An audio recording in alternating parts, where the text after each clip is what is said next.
Welcome to Football News Network. For you, we bring you all important news in the past 24 hours and make sure you do not miss out. Like, subscribe, and follow for more. Ruud van Nistelrooy has been named the new manager of Leicester City after Steve Cooper was sacked. The Dutchman has signed a contract until 2027 and will watch Leicester's game against Brentford from the stands on Saturday. He'll take charge for the match against West Ham at the King Power Stadium on Tuesday. Van Nistelrooy, a former striker for Manchester United and Real Madrid, recently left his coaching role at United. He expressed pride and excitement about joining Leicester, mentioning the club's great history and the enthusiasm of its supporters. Before this, he managed PSV Eindhoven, where he won 2 domestic cups, but resigned before the end of the season. He briefly served as interim manager at Manchester United after Erik ten Hag was fired, leading the team to 3 wins and a draw, including a victory over Leicester. He shared a heartfelt message thanking Manchester United staff, players, and fans, saying the club will always have a special place in his heart. There were rumors that Burnley considered hiring him if their performance declined, but he chose to return to United before taking the Leicester job. Real Madrid is facing several problems this season, and Kylian Mbappe's lack of goals is becoming a major concern. He has only scored twice since September and missed a penalty in a key Champions League game against Liverpool. While the club is trying to remain calm about his struggles, stating that they believe he will regain his form eventually, many are worried about his performance. To help Mbappe find his footing, Real Madrid has reached out to Zinedine Zidane, a former player and manager who has a good relationship with him. Zidane, who also had a rough start at the club, is being asked to talk to Mbappe and offer guidance, since he was the one who first recommended him to Real Madrid. Cristiano Ronaldo scored 2 goals as Al-Nassr beat 10-man Damac 2-0. Keeping them 5 points behind league leaders Al-Ittihad. After losing their first match of the season to Al-Qadsiya last week, Al-Nassr bounced back strong against Damac, who had been unbeaten in 3 matches. Ronaldo scored his first goal from a penalty in the 17th minute after a handball by Damac's Abdelkader Bedrain. Damac's chances of a comeback ended when Bedrain was sent off for a foul early in the second half. Ronaldo secured the win with his second goal in the 79th minute, making it his 9th league goal this season. Al-Nassr is third in the standings with 25 points, while Damac sits in 11th place with 14 points. Ronaldo has now reached 915 career goals, with 452 scored since he turned 30, and this was his first league match this season where he scored more than once. He has also scored 6 goals in 4 games against Damac in the Saudi League. Cristiano Ronaldo is set to play his second-to-last match of 2024 this Friday, aiming to score more goals. This year has been a mixed one for him. While he hasn't won major titles with his teams, both Portugal and Al-Nassr in Saudi Arabia, he's still shown individually, scoring well despite his teams falling short.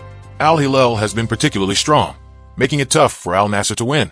Ruben Amorim, the new manager of Manchester United, is looking to strengthen his squad by targeting a defender from Benfica.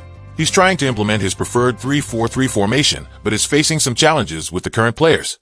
Amorim recently celebrated his first win as United boss with a comeback in the Europa League against Bodo/Glimt. With the January transfer window approaching, he is exploring options to improve the team. One of his main targets is Benfica defender Tomás Araújo, a 22-year-old rising star. Reports suggest a potential £50 million deal is being discussed, despite Benfica having an £83 million release clause in his contract. Araújo has been a key player for Benfica this season, helping them maintain a strong league performance. Amorim's pursuit of Araújo could impact the futures of current United defenders like Harry Maguire, Johnny Evans, and Lisandro Martinez, among others. United may need to sell players to balance their finances and afford new signings. Pep Guardiola is focused on rebuilding his Manchester City team after a tough stretch of 6 games without a win, which is the worst run of his career. City is currently 8 points behind the Premier League leaders and coming off a heavy 4-0 loss to Tottenham. Before the Spurs match, Guardiola signed a new 2-year contract, extending his stay until 2027. He expressed his determination to improve the team and tackle their current problems, saying he knows what needs to be done. Guardiola acknowledged that it's unrealistic to think about winning big titles right now, especially with the upcoming match against Liverpool. He emphasized the importance of focusing on one game at a time and regaining momentum. He understands that losing to Liverpool would make their title chances harder, but he believes there are still many games left in the season to turn things around. Italian manager Maurizio Sarri regrets leaving Chelsea after just 1 season, despite winning the Europa League and finishing in the top 4. He felt he had to go back to Italy due to the uncertainty at Chelsea, especially with former owner Roman Abramovich's issues with the UK government affecting the club. In an interview, Sarri explained that he was worried about the club's situation and only had Marina Granovskaya to rely on, as there was no clear sporting director. He admitted it was a mistake to leave, saying he could have stayed and continued to build on his success. Sarri's style of play, known as Sarriball, faced criticism, especially after heavy losses to Manchester City and Bournemouth. However, he believes his football was effective enough to get Chelsea into the top four. After leaving Chelsea, he won Serie A with Juventus and finished second with Lazio. Now, Sarri wants to return to the Premier League, stating that it's the top level for football. He is ready to coach again and hopes to get the best out of his team, emphasizing that maximizing a team's potential is more important than just winning trophies. Barcelona defender Andreas Christensen has confirmed he plans to stay at the club for now. His contract runs until 2026, and although he will need to decide his future in the next 6 to 9 months, he hasn't had talks about leaving. In a recent interview, he mentioned that the club has only communicated about his recovery from an Achilles injury, which has kept him out since the start of the season. He just had a minor procedure to help with that.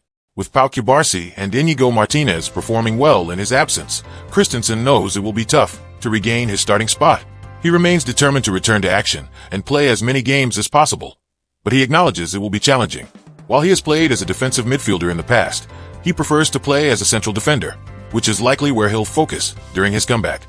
Juventus is looking to sign Manchester United striker Joshua Zirkzee during the January transfer window. The team, managed by Thiago Motta, has had a mixed start to the 2024-25 season, sitting 6th in Serie A and struggling in the Champions League. Juventus has only scored 5 goals in their last 5 matches, so Motta wants to strengthen the attack.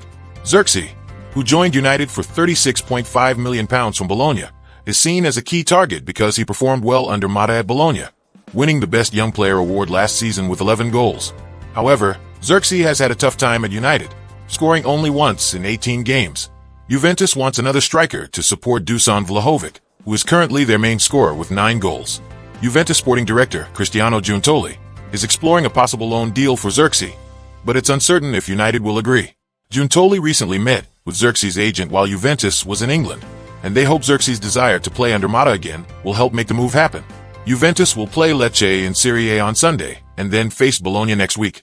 Real Madrid got good news as Kylian Mbappe, Jude Bellingham, and Brahim Diaz have recovered from injuries they suffered in the Champions League loss to Liverpool. They are set to play against Getafe on Sunday, which is a big relief for coach Carlo Ancelotti, who has been dealing with many injuries this season. Unfortunately, the team will still be without several players, including Dani Carvajal, Eder Militao, David Alaba, Vinicius Jr., Aurelien Tchouameni, and Eduardo Camavinga, who got hurt in the Liverpool game. Rodrigo is also doubtful, but might recover in time. Real Madrid has faced 23 different injuries this season, with 6 players sidelined in the last 4 matches alone. Camavinga is expected to miss about 3 weeks, putting his chance of playing in the FIFA Intercontinental Cup final on December 18th in jeopardy.